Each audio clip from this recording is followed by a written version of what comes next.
Good evening, everybody, and welcome to this special July 4 edition of TradeFinder Live. We'll have Rob Roy join us here in just a moment, but before we get started, we just need to look at some housekeeping information. Foremost of that is our disclosure agreement, and as you'll note, the disclaimer on the screen says that Elliott Wave Options is not a registered investment advisor in the United States, and so please take any of the information that you're seeing through this presentation as educational. With that said, let's bring in the man of the hour, Rob Roy. How are you, Rob? Good, John. How are you? Very well, thank you. Good to be here. Special edition, July 4th. We appreciate you doing this. Yeah, and thank you for joining us and celebrating our Independence Day all the way from down under. Appreciate it.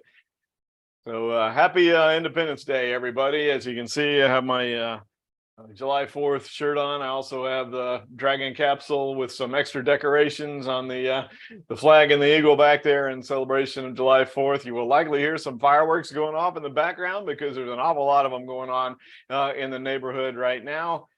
Just a quick thing, this shirt I had custom made back when I was a golf pro, and people liked it so much I ordered a whole bunch of them. It was the best-selling clothing item that I ever had as a golf pro, so all that was really cool. But thanks for spending a little bit of your July 4th evening with us. We'll get through this and then get you back to the fireworks. As far as fireworks, talking about the market, last week was off, and so catching everybody up to date, we've been talking about the potential for some end of quarter window dressing going into last Friday, June 30th. And we had a little bit of movement to the upside at the beginning of the week, and then the gap up that occurred on Friday. Clearly, that was some of the window dressing that I was talking about, which is underperforming investment managers chasing performance, trying to get all caught up. Clearly, that matched as close as they could to the performance of the market so that they can get their end of quarter bonuses. And as you know, I don't like that gap. So I'm a little bit concerned about the gap. And then yesterday, we only had half a day. Hi, Rob. Sorry to jump in there. We need you to share your screen. We're still looking at the title screen for TradeFinder. Apologies. Yeah, that would help. Yeah, take 1 week off and you forget what you're doing here. So there we go. So there's the gap up that occurred on Friday. And then yesterday's move. And of course, the markets were closed today for Independence Day. But I don't like this gap, was what I was talking about. So there's that gap up that occurred on Friday from the window dressing. And then it's difficult to see what occurred in yesterday's trade being a half a day. Normally the first trading day of the month is an up day because that's when new money goes to work. People that are putting money into investment funds, IRAs, 401ks, et cetera, mutual funds. All that money gets put to work on the first trading day of the month, normally from investment managers. But if we take a look at the chart of volume, you can see that we did have good volume on Friday. So that kind of coincides with that gap to the upside. But then a very small volume bar. But again, the market closed at 1 p.m. Eastern time. So it was only half a day. So it's hard to know whether any of that new money went to work yesterday, or did everybody take a really long weekend, a 4-day weekend, and we'll see the new money come in at the open of trade tomorrow. I think tomorrow could be a very interesting day. Right now, the futures are down 1, so really not much going on at this point in time. But perhaps we get a little bit of a higher open, but we're right here at resistance. And again, if you've watched any of these in the past, you know that I'm not comfortable if we try to break a resistance area when we're already a little bit overbought and we have a gap. So if we open to the upside, I would be suspect of that move to see if it can hold. At some point in time, I do think we're going to go up to that wave 5 target, but we'll wait and see. Just as a reminder of this complex C wave zigzag, you know, we hit the big zigzag target, but this complex zigzag in the C wave, we are past that 100% extension. We moved up to that back on the 15th of June, backed off a little bit, and now we're back above the 100% level, which means that we have the possibility of moving to a further extended C wave to that 161.8% level, which happens to be right in the middle of the tap box, the time and price projection. For those of you that may not have joined us a lot, That's something that's included in the software. You can find out more about this software at hubb.com, HUBB.com. To me, it's the best LA Wave software that exists. It's programmed exactly to Ralph Nelson Elliott's mathematical algorithm. And for whatever reason, the algorithm likes this target price here for a wave 5. But again, if you've been listening before, when you have a wave 3, it's interesting how if you have an extended wave 3, it will often go towards that target that was listed there as the wave 5. These are projections. So this is not saying that the wave 4 has begun. This is saying if the wave 4 were to begin now, that's where you could expect to find some support, and then the continuation in the wave 5 to this level. But if we continue up in the wave 3, that's where we would expect to see some resistance. So we'll see probably by the end of this week whether or not there's any further follow through, if the end of quarter window dressing is over with and we start to look towards perhaps a recession towards the end of the year.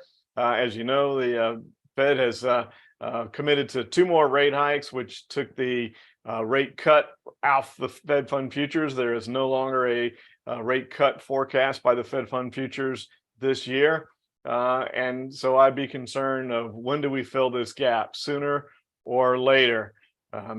We talk about this all the time. Gaps get filled. Statistics say 94% of gaps get filled, but you never know when. Sometimes they get filled immediately. Sometimes it takes longer. So we just don't know if we run higher immediately or if we come back down to fill that gap. It's going to be very interesting day tomorrow, I think, as volume returns back towards normal. So just wanted to give you those targets and show you that that 460 level from an extended target looks like it's a possibility. Last point I'll make here on the SPY before we move on is a reminder that we did have that big zigzag target hit.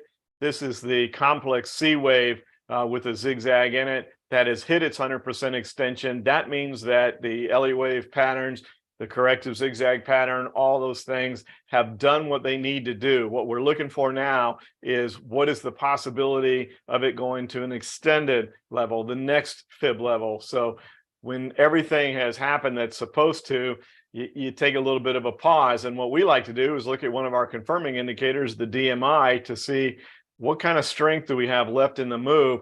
Is there enough strength forecast to continue up to that extended level? And as you can see, the ADX has turned and moved back to the upside. So following this little pullback after hitting the 100% extension on June 15th, that move has had some strength to it, as evidenced by the ADX.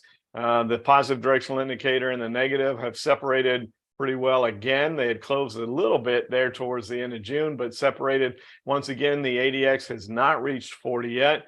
So I guess my point is that according to the DMI, there is the possibility, there is enough strength in this move to where we could envision a perhaps move to that 161.8% extension. Looking at interest rates, the TNX, the 10-year, we talked about this a couple weeks ago, that it was likely that we were going to have this pattern disqualified, and that's exactly what has happened. The wave 4 is now at 81%, so it did pass that 78.6% fib level. So that means that's a disqualified pattern. And now where do we go? What are interest rates going to do? Right now we're just in this channeling, a bit of a flat, kind of a tight flat, if you will. Flat zigzags and triangles are the corrective patterns within Elliott wave, and we've just been going sideways here, and we don't know which direction we're going to break out of this channel. If we break to the upside, we'll run into resistance up here around 40. If we break to the downside, we'll run into support down here around 34. And once again, if you're a long-time viewer, you know that I've been saying that as long as the 10-year stays between those two levels, those two exact levels, 34 and 40, I think that's a zone where it's not Goldilocks, but it's a zone where it could be conducive to higher movements in the market. Rates aren't high enough to totally squelch the tech rally, and they're not low enough to the point where we're wondering, hey, is too much money moving from the equities market into the bond market, reminding you that prices and yields move in opposite directions. So if we start to get the yields going down, that means prices are going up, and that means a lot of money's moving into the bond market. None of that's going on right now. We're just kind of in this happy land right here, an area where the market could continue higher if it wanted to. Interestingly, looking at the dollar, the 5-wave Elliott wave pattern has disappeared. So we've relabeled that pattern, and it's a bit of a triangle. Now, as you can see with a doji, that's pretty interesting. When you have a pattern like a symmetrical triangle with a doji towards the point of the triangle, usually means something is getting ready to happen. Which way is the dollar going to move? From the metals standpoint, I think this matters. If we did get a downward breakout out of this triangle and could somehow break below that 101, I think you get a strong bid in the metals, SLV, GLD, the ones y'all ask about all the time in the Q&A towards the end. But if we break to the upside, that's going to not be conducive for some sort of a bid to come in the metals market. You want to watch the dollar when you're looking at the metals. So the doji right here, likely some sort of a breakout of the dollar is going to come. If not by the end of this week, probably next week, we'll see some sort of a directional breakout move in the dollar. So pretty interesting there. Before we move into the rest of the markets, we'll take a look at the VIX. We had a question come in of why do you put an Elliott wave chart on the VIX? It's a pattern. And so if there's a pattern, you look at the Elliott wave levels. We had this 38.2% wave 4 bounce here that occurred back on the 4th of May. And then that's expecting a 61.8% wave 5 extension. And that's exactly where we went. 61.8% Fibonacci level to me is the strongest of all Fib levels. So we've come down here and we've just gone dead sideways on the VIX since then. We are in the lower end of the range. And if you're long the market, that would be a bit concerning from the fact that we know the VIX is kind of this fear indicator. The expression when the VIX is low, it's time to go. When the VIX is high, it's time to buy. But we consolidated this big breakdown move. Could we go lower in the VIX? We could. We'd have to break below this wave 5, break below that Fib level. We've had the VIX as low as 10 and even under 10 in the past. So the possibility is there, which would coincide with a further move higher in the market. But when you get the VIX this low and this kind of consolidation, I think you have to keep in the back of your mind that we could have some sort of a significant move up in the VIX, and then that would be a sign that, hey, that's the end of the upward move at those 100% levels on the zigzags, and perhaps that is foretelling a bit of a corrective move from here. So I showed the VIX because I think that that's an important thing to look at.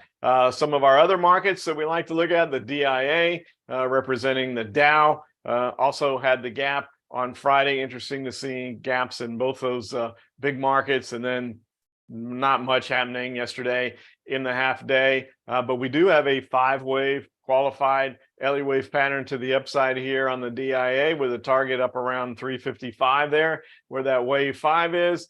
But once again, what does the gap mean? When do we fill that gap? Do we run up and hit these targets and then correct and come down and fill the gaps on the following correction? Or do we pull back towards the end of this week, fill these gaps, and then regather ourselves and try to make a run towards those wave 5 targets? That's going to be really interesting to see how that plays out. I know everybody's interested in looking at the Qs. And so here we go with the NASDAQ and the Qs, and pretty impressive move to the upside there. As I said, we're kind of in not quite Goldilocks, but an area that is not harmful to the tech stocks. We did have a little bit of profit taking last week in the Super 7 or Spectacular 7 or whatever you want to call the 7 stocks that have been really driving the NASDAQ. But they've recovered on Friday, as you can see, and then a little tiny doji there yesterday. Does it count with a half a day? I don't think that means as much as it would if it would have been a full trading day, but there's the gap again. So clearly there was a lot of chasing that occurred on Friday, and now we see how that settles out. But with the Qs, we're also right at this wave 3 high target, just like we are with the S&P. Do we want to try to break above that when we're already overbought? what concerns me is that when you break above a resistance area, when you're already overbought, it tends not to hold. And so you got to be careful about getting sucked into a rally to the upside without this pullback being realized first. So what would be ideal on these markets is some sort of consolidation throughout the rest of the week. Let that 10-day moving average catch up. Whether or not we fill these gaps immediately or later, we need that 10-day moving average to get closer to where we are price-wise, gather ourselves, maybe gain a little bit more momentum and energy, and then try to break to those new highs. But we have the same scenario here. Look where that 5 forecast is on the Qs. It's kind of indicating that even though we've had this big run, it's not over yet. Little bit vertical here, which I think is a little concerning. I like this part of the move much better. So the fact that we started to go a little bit vertically, we did correct that. So that makes me feel a little bit better about the possibility of moving higher from here without some sort of a correction first. But we could go either direction at this point with these gaps, with the fact that we're at resistance. So we could see a corrective move first, then a rally, or just exhaust this rally and then have the correction. We'll know more by the time we talk again next week. The IWM, which had been between that 170, 190 level for so long and then tightened between 170 and 180. Well, now we've decided, okay, we're going to break out of this range between 170 and 180 and go up and test that 190 level again, which is exactly where we are. A really nicely qualified 5-wave to the upside pattern. If you're long the market, this is what you want to see. The commentary, the bearish commentary has been, oh yeah, the rally's been confined to 7 stocks. That doesn't really count. You look at the equal weight S&P and we're only up 3% for the year, et cetera. But when you see small caps starting to participate, and by that I mean, look how technically positive this is. We broke above 180. We talked about this a couple weeks ago. Would we come down and test that level because it was resistance for a while? And it's exactly what happened. We came down and tested 180. We tested the 50-day moving average, which is the royal blue line. And now we're back up. And just like we are with the S&P and the Qs, we're right here at this wave 3, but with a really strong wave 5 pattern setting up here. Just the fact that we're a little bit overbought. No gap here on the IWM, but if you're bullish the market, again, the fact that it's broadening, the rally is broadening, would be a positive. And then we have this previous highs back in January would be at the upper range, a little bit outside this forecasted tap box. So all the markets look like there's potential to go higher. We just have that question with the fact that we're at resistance. We're overbought from the 10-day moving average. We've got a few gaps out there. Does it happen sooner rather than later? That's going to be the questions that we need to have answered. A couple of the international markets that we tend to look at here. I know you like the Aussie market. We'll also look at India, and we have this 22 level that is really needed to hold. We've talked about this numerous times. You can see how we broke above it back in November, tested it in December and January, tested it in March, tested it in May. We broke to the upside here in mid-June, but couldn't hold it and came back down. It needed to hold 22, because if it doesn't hold 22, there's nothing in the way here. There's no support, and we'd be looking at retesting the October lows if we can't hold this level. We're right now bumping against the 50-day moving average. So the next couple of days in the Aussie market are going to be very important. We need to get back above that 50-day moving average, and we need to get back above 23. So the key there is getting above those two things. Crazy fireworks going off in the background. If you can hear that, it's not thunder, that's fireworks. But if we can break above 23 here, and then perhaps make some sort of a run at those previous highs back from the end of January and the beginning of February. No 5-wave pattern here, so all this is corrective stuff and flats, just a bunch of flats with a zigzag here. So we had a complex flat here, a zigzag in this C wave of this flat. So Elliott wave stuff all over the Aussie chart. And now the INDA.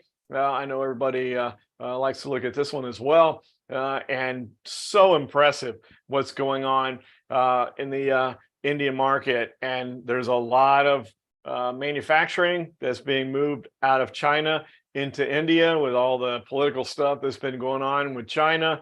And so it just really impressive move, still in a wave 3. But to look at the INDA, you got to be a little careful right here because we are at resistance from those November, December highs. A little bit overbought, not too significantly. Love this pattern here. Really like it, the 45-degree angle, as you know. And when we look at the DMI, that's about as solid of a confirming indicator that you can get from the DMI. We have an education area on our website, EWOTrader.com, where we talk about a full hour session on all these confirming indicators that we like to utilize to back up Elliott wave. And if you go through and read that, watch that video, you'll see that when you have the ADX moving up, great separation between the two directional indicators. ADX hasn't moved above 40 yet. All that is it's just confirming basically that this move has been strong. So when you have a 45-degree angle that's confirmed by the DMI, it's likely to hold. The key here, though, is can we break above this resistance? I would say with the DMI that we have a pretty good chance of this. Maybe we're a tiny bit overbought, so maybe a little bit of consolidation before giving that a run would be in order. But I think that target about 45.5 on the INDA is very much in reach and likely to happen in the not too distant future. I would look at the CCI to give us an idea of how overbought we are short term, especially when we're at resistance. And we're in the upper end of the range, but when you see the CCI, it's not quite at extreme points, but it is in the higher range. But when it starts to go sideways like this is a short-term indicator also of strength. So this is a very strong move in the INDA is what I'm trying to say. So very impressive move there in the INDA. I'll look at the because a lot of you had asked in the past about the Japan market. It's been a couple of weeks, so we'll take a quick look there. We did get a little bit of a pullback, but hanging in there pretty well. This kind of goes into what I've talked about. We had this nice 45-degree angle move. Then we went vertical, which I don't like because vertically moves get retraced, and it did. And so we came back down towards support, and support held. So if you're bullish on the EWJ or the Japan market, then you're happy with this move. We're back above the 10-day moving average. We held the 50-day. We held support at 61. All that looks really strong. We're really extended already because we had a 38.2% fib level on the wave 4 correction. So that gives you a 61.8% target. And then the next level is 100% on the extension. We've passed both of those. So the next thing we'd be looking at is, can we go to 161.8? If you look at the DMI, it's not showing the same strength on the EWJ as we were in the INDA. So if you're looking for places to go internationally, I'd be a little more cautious on the EWJ than I would be on the INDA. I think the INDA is a pretty good place to hide if you're looking to put some money in international markets and diversify from just the U.S. So this it held some important levels, but it's not showing that kind of, with this ADX diving down underneath 20. It's more of a signal that the likelihood is that we're going to have some consolidation continue here. So I would be looking for perhaps a trading range move here between 61 and 64 on the EWJ rather than some sort of a significant move higher from there. One thing I wanted to show you is one of the recent case study that we closed. This was an alert to our alert subscribers at EWOTrader.com. And if you're an alert subscriber, this is exactly what you see. Every single one of our alerts that goes out has a page just like this. This is also the subject of our new 2-minute trade review. And if you haven't visited our channel on YouTube, please do so. on the Elliott Wave Options channel. You can find our trade reviews there. So we give you a little bit of technical analysis and a discussion. It's real quick, just a couple minutes of your time. You learn something on what we did on particular trades. So just thought I'd give you a brief rundown on this one. It was from our time strategy. That's our AI-based time strategy. And that really applies because it was one of the highest AI scores that we've had on a potential setup. And those setups are when a stock moves to the downside, and we're looking for a big move down, 20% or more, and that occurs often after earnings, but not always. Sometimes there's news that comes out. But you can see we came down, we had a support level at 70, and our AI told us that we have a high likelihood that we're going to stay in a 1 standard deviation sideways move from this. So that set up a perfect opportunity to put on a put calendar spread, which we did. And then the stock moved a little bit to the upside here. So at expiration of the June option, it was a short June put, a long July put, hence a calendar spread, time spread, meaning that the two legs are different time frames, different months of expiration. So that June option that we had sold expired worthless. So we kept all that premium. And then the question is, because of this move to the upside, the long put had lost a little value. At this point, we're at a little bit of a loss, so just under 20%. Do we take that and go? But remembering the fact that our AI said, hey, you got a real high likelihood that you're going to stay in a trading range. We hit the 50-day moving average on the high. So let's hold that long put instead of close it out and trust the AI score that we're likely going to move back down towards that area of support. And that's exactly what happened.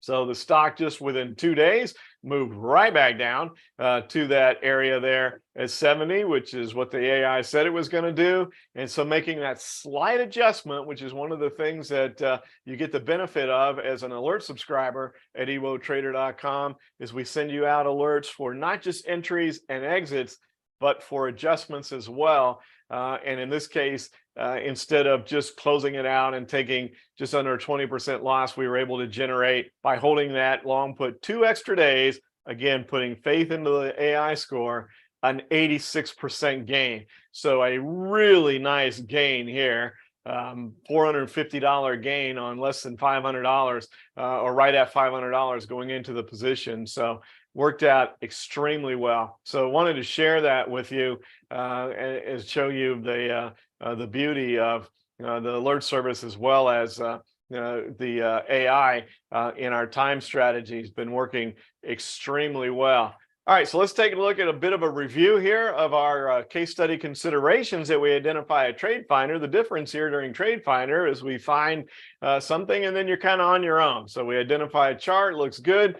You go pick and manage the trade on your own rather than having us guide you through the alert service. We did have this rig position. Now, we had talked about this being a long-term position. This is back from May 2nd, where you could see that we had this wave 4 here. We did an alert on this for our alert subscribers in our speculative portfolio, because this didn't quite follow within the guidelines of our impulse, volatility, or time strategy portfolios. We have stringent rules that we follow for alerts that go out in those portfolios. But if we see something that we like, and it doesn't fall within those guidelines, we can put it in our speculative portfolio. Our alert subscribers know that, hey, that's a speculative position. Maybe I want to consider it, maybe I don't, and they make a decision from there. Now, the idea here on rig was that rigs are being put back to work. They've been, they're reconditioning, if you will, some old rusty rigs, and it just seemed like a long-term opportunity with the fact that we were sitting here at this area of support. Well, here's what happened last week. So you can see on Friday with that gap up, we had a big move to the upside. That's a huge move in a $6 stock. And we had gotten overbought from our 10-day moving average. So we actually had this as an alert for our alert subscribers as well. There it is on rig, the entry back on May 2nd. And we went ahead and exited the position on Friday on that big move to the upside. So it was a 54% gain there. You can see how it had been moving back and forth. But then you get that big spike, you get an IV spike in the calls. And even though we had November options and the idea was this is going to be a little bit more of a long-term hold rather than just a shorter-term trade type of scenario. But when you have something that goes that vertical, you want to take advantage of it. And so if you were following along with this, did you take this off on Friday? You can see what happened yesterday. We opened, it traded higher, but then it did close lower. And that was the concern with the fact that where we closed on Friday was way above the 10-day moving average. So we were considerably overbought. Now, has the thesis changed? No. Still looking at this as potentially moving higher and even the possibility of taking out that wave 5 high down the road. But when you have a big move like that, that's clearly an outsized move from what's gone on with the stock. You get the IV move, you're likely going to pull back down because you're so overbought. It's an opportunity to take that gain. So we'll keep an eye on this. We'll see if it comes back down towards the 10-day moving average, give us another opportunity to move back in at some point, because again, the long-term thesis hasn't changed, but you get an opportunity to take a gain like that, we're going to take it. So we're going to mark this one from our TradeFinder case study identification list as being closed out. That's because that's what we did. And we'll see where it goes from here. But just to give you an idea, if you've been following along with that, what we did. And then we had EMR as a strangle. These are the type of positions that are in our volatility portfolio. We had this big descending triangle pattern here. Such a good example because people always talk about when do you take one of the options off? You're buying a call, you're buying a put. And we're always cautious not to get caught in a head fake. Oftentimes you get a breakout of these triangles and then the big move is in the opposite direction. So if it broke to the downside, if you have a little too much greed in there, you can say, I'm going to take the calls off and just let the puts run. And we don't do that unless one leg has taken the risk out of the position. If we're in that scenario, then we may do it. But other than that, this scenario happens where you get these head fakes. So had you taken the calls off, you'd be, in problem. But holding the position like that, you get this big, massive run here. It's been an 11-point run in an $80 stock. So that's more than the 10% move. So that one is complete. We would take that position off, take the gain there. So that strangle worked out extremely well and a perfect example of why you don't jump to taking one leg of your option off too soon. So a really good educational example there, but worked out extremely well. So we take that off. Then we looked at PRIM back on the 6th of June and made a note, watch the close the next day. So do we go, because we were concerned about this big move, and could we get a follow-through day? And we did. So there was the follow-through day. And now you can see that we've had this big run. So going back and looking to the fact that we're up a couple points from where the entry is on a $30 stock, it's not quite a 10% move. So we could look to hold this one a little bit longer, but nicely profitable so far. Wouldn't begrudge you if you took the gain now and said, hey, I'm just going to go ahead and take that gain in that position. Lower dollar stock, the fact that the percentage on the options gives you a little bit better leverage. The DMI looks okay. If you wanted to hold this one a little bit longer, I wouldn't begrudge that either. So this one's kind of a coin flip. We did not send this out as an alert to our alert subscribers, just not enough history there. But this was something we identified that we like to TradeFinder. So take the profits now, hang on to it. I'll go ahead and leave it on and we'll see where it goes from there. But it's nicely profitable at this point, and we could have our 10% move before we get even to that wave 5 tap box. So we'll watch that one closely. And then GPI, we looked at back on the 13th of June, and our target was 260, and bam, how about that? We're still in a wave 3, but we've hit our target. And you follow your trading plan. You look at this and say, gee, it's still in a wave 3. The ADX is moving up. It hasn't hit 40 yet.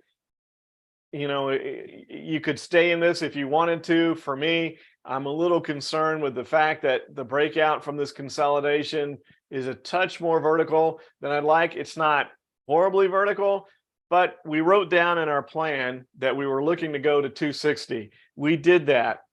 So at some point you say, hey, it did what it was supposed to do. If we stay in it, we're getting a little bit greedy, even though perhaps it does go higher. But nice 20-point move out of that. Worked out extremely well. So if you've been following along with these case study considerations with TradeFinder, you're celebrating more than just July 4th tonight, because you've had a whole run here of really nice gains over the past couple of weeks in these case studies that we've identified. And the move continues here as we look at TREX. This is what we looked at the last time we were together, which was on the 20th of June. And how about that move? And so you can see we had a really nice 5-wave pattern here with the lower end of the tap box there around 65. And we've broken above that and relabeled to a wave 3. So do you want to stay in that one? Well, again, it's going a little bit vertical here. If you take a look at the DMI, it has suggestion that there's strength there and we could continue. I just don't like this vertical stuff. And you've got a great gain here. So I think, again, if you hang in this one, you're being greedy. That's another nicely profitable move. So bam, bam, bam, bam, bam. All these really nice gains. And if you go back and look at the history of our case study considerations here at TradeFinder, we've had one hell of a run over the past couple of years that we've been doing TradeFinder. We've had losses, but not that many. And we've had good runs like this of success. All the more reason you might want to consider visiting EWOTrader.com and becoming an actual alert subscriber. Then we also looked at SITE, and this was one that we said if it closes higher, we would move into this one, and it didn't. So there was no follow-through day. Unlike PRIM, which had the follow-through day, we didn't get a follow-through day here on SITE. So if we follow our game plan, we don't enter this one. You look at it now and you're like, well, we missed that upward move. Okay, we missed the upward move. But let's be fair. What we wrote down when we looked at it was we would put that one on as a bonus. It had a little star. It was a bonus case study consideration on the 20th if we had a higher close. Now, we didn't get the higher close. It's turned out the stock has moved to the upside from there, but it's not fair to count that one. So we can't count that one as a winner, even though it would have been profitable because it didn't do what we stated. And then we wrote that down. So, got to be fair here and say, oh, it'd be easy to say, oh, well, it moved higher, so we'll count it. No, we said it needed to have a follow through day. It didn't. It consolidated for, you can see, about 4 days. Then it broke to the upside, but that doesn't count. So we're not counting this one. So cross that off. So really the only thing we have left is potentially holding PRIM, or you could, take your gain on that one that's up $2 on a $29 stock, just not quite 10%, but still a really nice gain. So we're cleaning the slate. We're not going to have much to look at next week of evaluating our previous case study considerations. So let's take a look tonight and see if we can find a new one and continue this run that we're on before we move to the Q&A. And we have, and by the way, these EWO here, if you are an alert subscriber at Elliott Wave Options and you have this software program from Hub, you get these searches, which are mine. The ones that say EWO are my parameters that I put in for the searches. So basically, as our alert subscribers do, you can look at what I'm looking at each and every day on trying to find alerts. So when we look at this, we got Williams Sonoma, that's kind of in housing. Look at there's our breakout EMR from our strangle has now moved into an impulse move, like it was likely to continue higher there. Aflac, so that's insurance, commercial metals. We actually have an alert on this one for our alert subscribers. So we can take a look at this, but they're already in a position of gain from this one. with this break to the upside. It's in a wave 3. It looks like it wants to continue higher. Feel a little weird about this one because it's already an alert at EWO Trader. They're already nicely profitable, about 30% gain already in this position. So do we want to identify a new case study here on TradeFinder on one that's already out there? I think that keep an eye on that, but let's see if we can find something else. I'm really interested in this Williams-Sonoma with the continued strength in the housing. You can look at this and see, gosh, it may break out of this unbelievably long consolidation here. There's no 5-wave pattern. It's not the greatest DMI though, so I don't know that this is gonna be that exciting either. What would excite me about this is if it could break above 130. You can see it tried in the beginning of June and it got pushed back, turned away. So I wouldn't feel comfortable going long this one without a break above 130. If it breaks above 130 with follow through, then I think this is off to the races. So perhaps keep that one on a watch list of some kind. But at this point, I don't feel too good about that. Perhaps we look for some continuation here on EMR. We would have already closed it out on our strangle with the breakout. Could it continue higher? And the DMI looks pretty constructive there of a continued move to the upside. Let's see, we are in a 5-wave pattern, but that is a 5-wave to the downside pattern. And it's right at the 61.8% fib level, another reason to take off the strangle.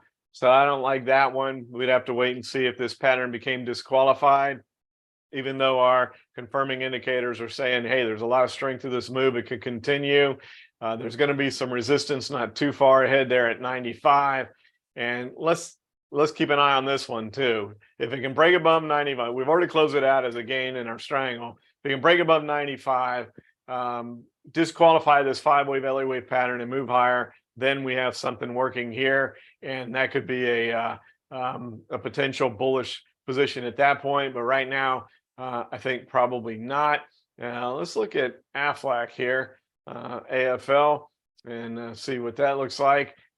I think this one has some interest for me, because if the market does tend to weaken, if we do start looking at a potential recession towards the second half of the year, money is going to look to move into these types of stocks where there's considered safety, because people still going to have insurance, right? It's one of those defensive areas. We have a nice set of higher lows there, and we do have some room to move to the upside up towards 70.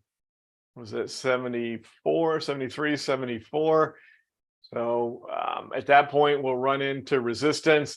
We've just qualified on the DMI. So I think we have a chance for AFLAC to go higher. Let's make that one. I feel better about that as far as if we're done or we need to retrace and fill those gaps first. This isn't that exciting of a move. But AFLAC up to 73 is what we're going to use as our official case study tonight. And we'll see if we go up and test that resistance, if we get some follow through as evidenced by the just now triggering DMI. So that's it for our case studies and our new case study. Really that and Prim are the only ones we're going to look at next week. So with that, John, right on cue here. We've got a few minutes left. I don't know if anybody's watching live tonight, with it being the 4th of July, but if anybody's there with questions, I'll take them now, or that'll be it for the evening. Rob, there's plenty of people watching live. I was just looking across all the different platforms that we stream to, and there's a few hundred people live. So I guess people are interested in what's going to happen tomorrow, notwithstanding the holiday today. I can understand. I'm surprised, but I can understand that. So welcome everybody, and thanks for spending some of your July 4th evening with us. And as you can imagine, Rob, no shortage of questions. But before I give you the questions, I was just going to mention that there's quite a bit of chat about the overbought conditions in the Qs and the potential break to the upside in the VIX. You know, a couple of people just mentioning that the VIX, when you look at it from a Bollinger Band point of view, there's a likely breakout coming. So I think a lot of consternation around, is it going up, is it going down? So who knows the answer to that, but I'll give you a number of symbols here. The first one is we've got a couple of people who are interested in coin, and obviously along with that, Bitcoin. So I'll let you head off with that one.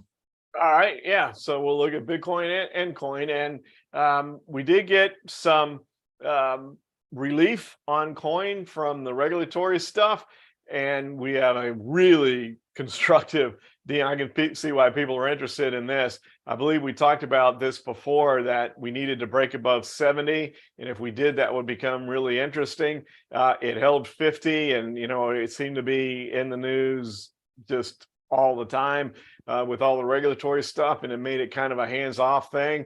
But this break above 70 is impressive, especially look what happened yesterday with the fact that most of the market was really quiet on a half day. That's a pretty impressive move. Be interesting to see if tomorrow we give any of that back. Would love to see it come back and test 70. I think that would be a great entry. We may not get that and see if we continue to move to the up. But I do think coin is very interesting. We look at this, has been a very commonly asked stock, both here in TradeFinder and from our alert subscribers on Thursday nights in our insiders meeting.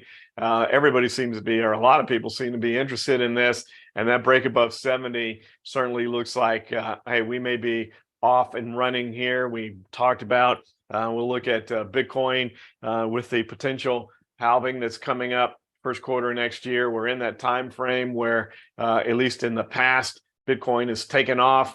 I've cautioned in the past about this vertical move from 20 to 27,000 hadn't been retraced, and so now we got some pullback there. That makes me feel a lot better now about a potential continued move.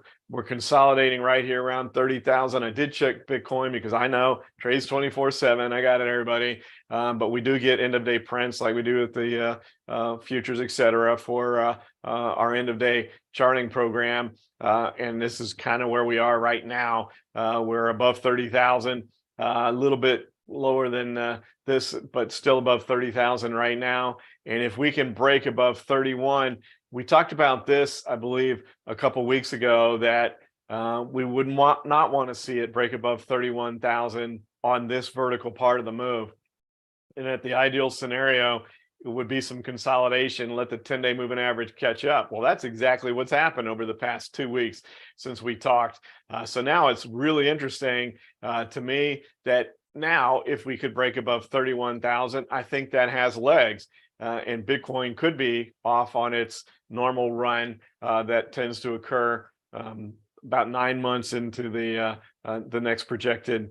People always make fun of me, halving, whatever, however you pronounce that. I seem to always get it wrong, and people are quick to try to send it out for me. But with that, and then that chart that we just looked at coin looking extremely bullish as well. I think the crypto world is back in play here for a long time. There hadn't been a whole lot of mention about it on the financial networks. I think you're going to start hearing a lot more chatter about the cryptos over these next few months. So what a good set of questions there to start off with, John. Yeah, no problem. And I'm going to apologize to everybody in advance. There's a ton of questions here, so we won't make it to all of them. But the next one I've got for you is USO. Lisa was asking if you could take a look at that, please. Yeah, there's a gap up after hours. I don't know if that will hold. So you because we had a move down that occurred on Monday, but we have gap back. Sometimes the exchanges have to correct. They'll bust a trade or they'll correct a trade that perhaps they missed or something. So when you see it, like a big gap up like occurred, it's trading at 64 in after hours, you wonder, is that just a trade that was missed when we traded through 64 during the day, or the fact that we closed down at 63.39? Are we going to open back at 64? It's hard to know that, but that's where it is right now after hours. But when you look at USO, what we've talked about is this really nicely formed triangle. No 5-wave Elliott wave pattern, so we're in corrective mode, and there's one of the corrective patterns we've talked about. Flat zigzags and triangles are what you look at if you don't have a qualified 5-wave pattern, and clearly we have a symmetrical triangle on USO. We're going to get some sort of a break. You know, the consumer confidence survey showed that people were not going to travel this summer. They're going to do staycations. They were going to stay at home. Well, if the airlines and airports are any early indication, perhaps people weren't being fully truthful in that, because planes have been full. You know, I live near Orlando, and the most common route here is between Orlando and Atlanta, two of the busiest airports in the world, and they have flights every hour, and they're having to bring in bigger planes. Usually they have the 737s because they fly every hour. They're having to bring in 767s and 777s to handle the amount of people traveling. So far, we've not seen evidence of the fact that people are not going to travel. The cruise industry is fully booked. They're booked out for a couple of years. Of course, that's a different scenario because they were dormant throughout all of COVID, et cetera.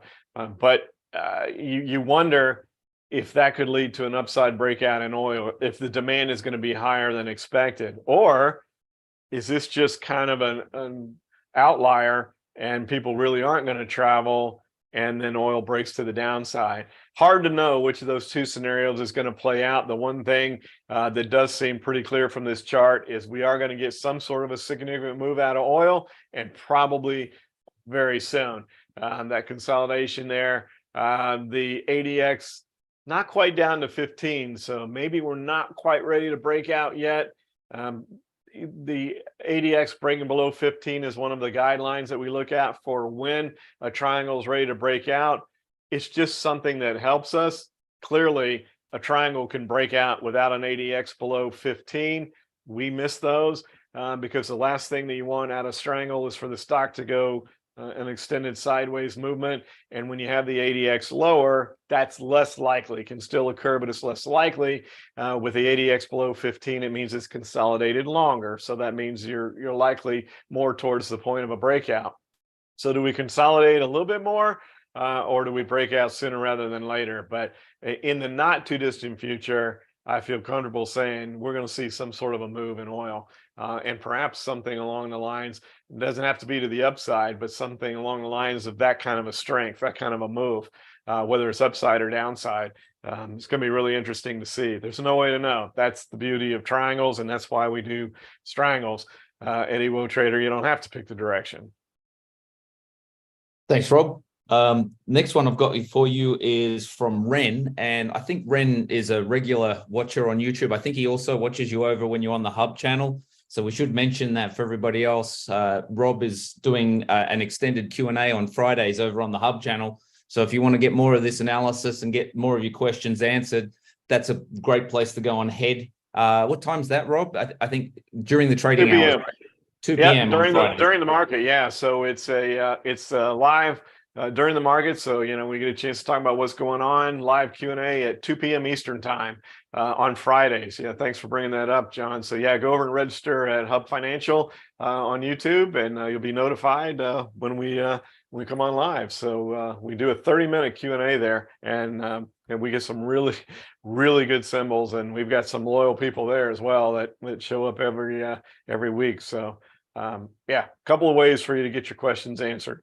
Good stuff. So Ren's asked if you could take a look at Apple, please, and I'm sure there's plenty of people who are interested in that. Yeah, that's a really interesting one, because that move, it looked awfully mature, and then look what happens. So I talked about this, and if you want to look at what you want your trending move to look like, that's it. That's the 45-degree angle trending move that I say that I like, and you can see why. there's always corrections, right? That's the crux of Elliott wave. You have impulses and corrections. It always happens that way. Nothing goes in a straight line for very long. The key here, though, is when you move in a 45-degree angle, the corrective moves are smaller. So you get this nice upward trending move here.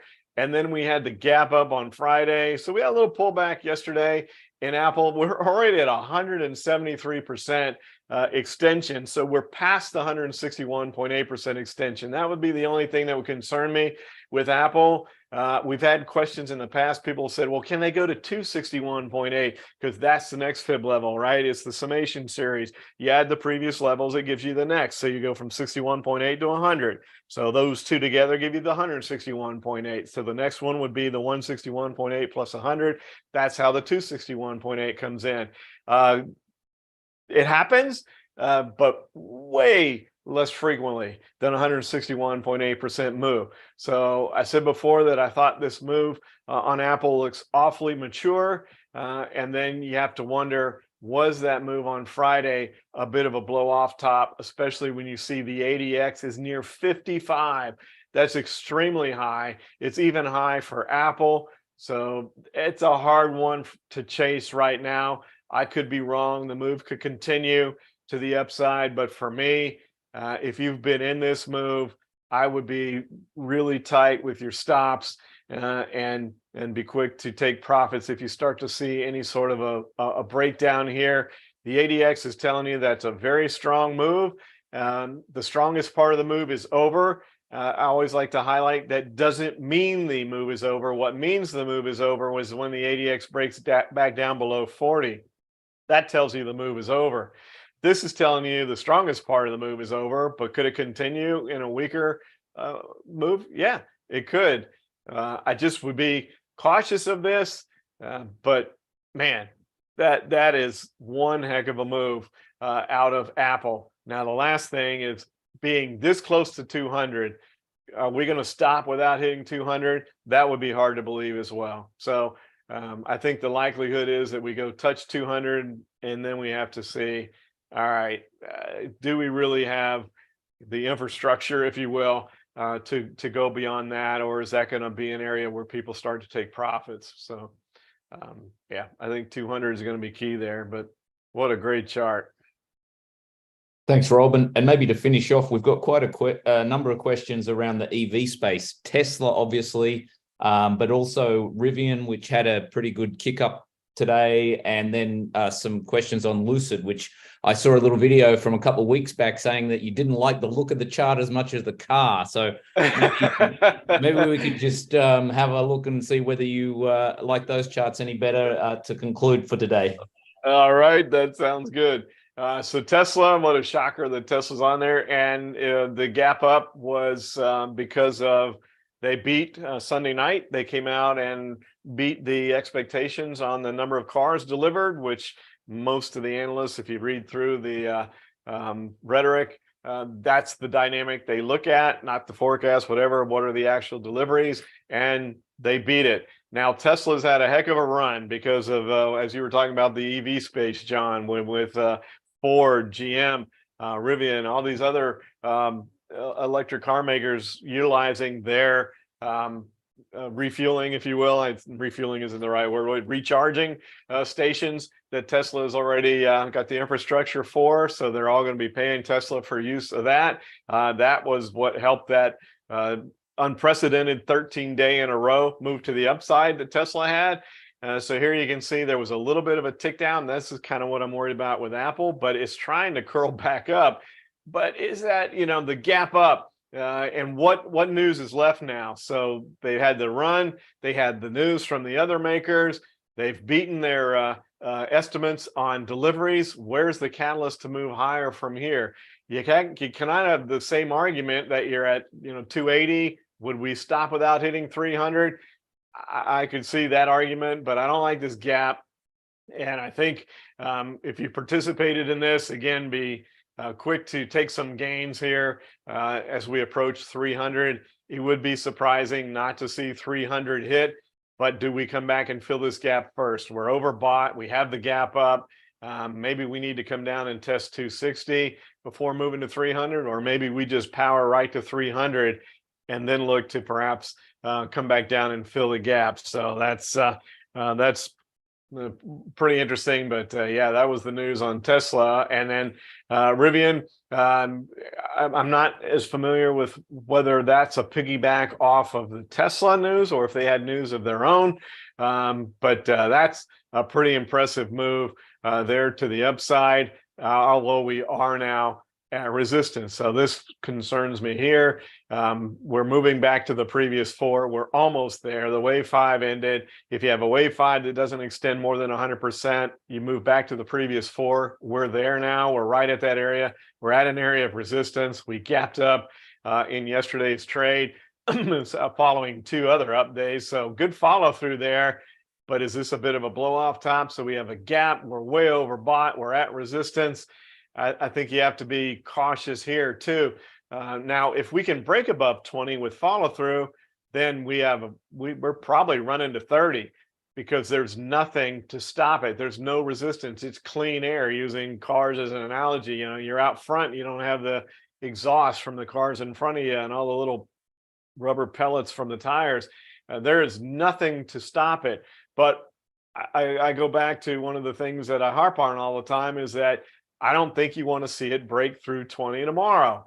It would be best to consolidate here, maybe even back and fill a little bit, go sideways for a while here under 20, let that 10-day moving average catch up, and then gather some energy and momentum and break above 20. But I think if you break above 20 with momentum, you're likely going to 30. I just don't think you want to see that happen tomorrow. A break above 20 tomorrow, I question whether that can hold. It's just a stronger scenario to gather sideways first and then move.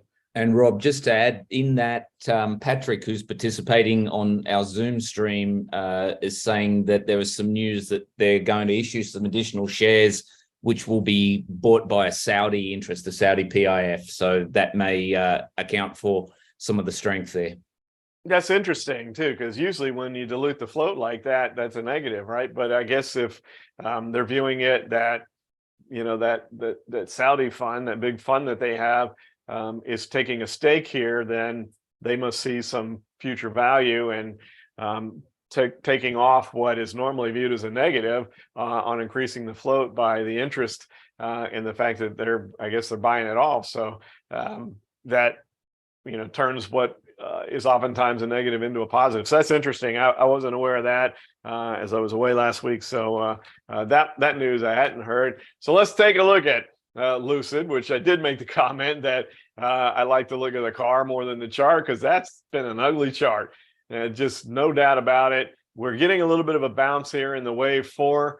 So the wave 3, and then we're up here. We've labeled the wave 4. That's the current wave. And we're at a lot of resistance here at 8. Can we break above that? And if we do, how far do we go in this wave 4? Do we make it to the 38.2% level? Perhaps, but we've got one heck of a lot of resistance to break through here. So this chart still is not nearly like the other ones. If you've been in this, you've had a nice little run here. Can it get above 8? I have questions about that. And if it can get above 8, how far does it go? But that's a lot of resistance right here.